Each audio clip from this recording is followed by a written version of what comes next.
양승태 사법부 시절 영장 사건 기록을 통해 검찰 수사 상황을 유출한 혐의로 기소된 현직 부장판사들이 1심에서 모두 무죄를 선고받았습니다.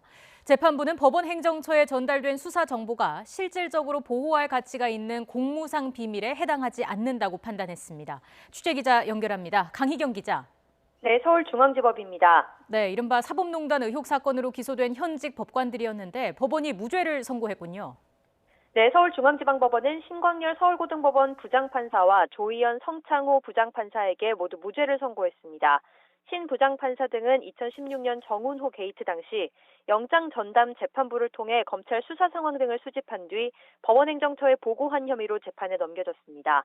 당시 신 부장판사는 서울중앙지방법원 형사수석부장판사, 조희연 성창호 부장판사는 서울중앙지법 영장 전담 법관이었습니다.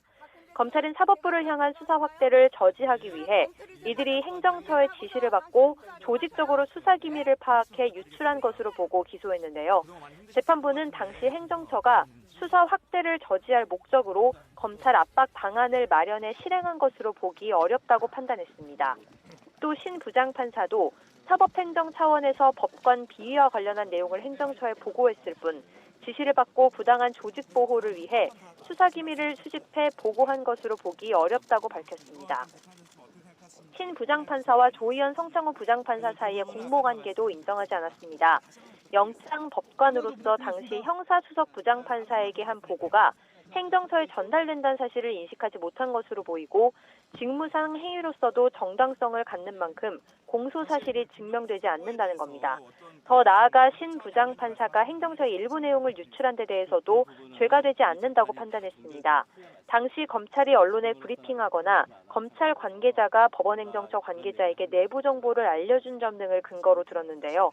이 사건의 수사 정보가 실질적으로 보호할 가치가 있는 공무상 비밀에 해당하지 않고 따라서 국가 범죄 수사나 영장재판 기능에 장애를 초래했다고 볼 수 없다고 판단했습니다. 선고를 마친 뒤 신광열 부장판사는 현명한 판단을 한 재판부의 경의를 표한다고 밝혔고 성창호 부장판사 측 변호인은 결과가 최종 확정된 뒤 입장을 밝히겠다고 말을 아꼈습니다. 이번 사건은 사법농단 사건 중 두 번째 선고로 현직 법관에 대한 법원의 판단이 나온 건 처음입니다.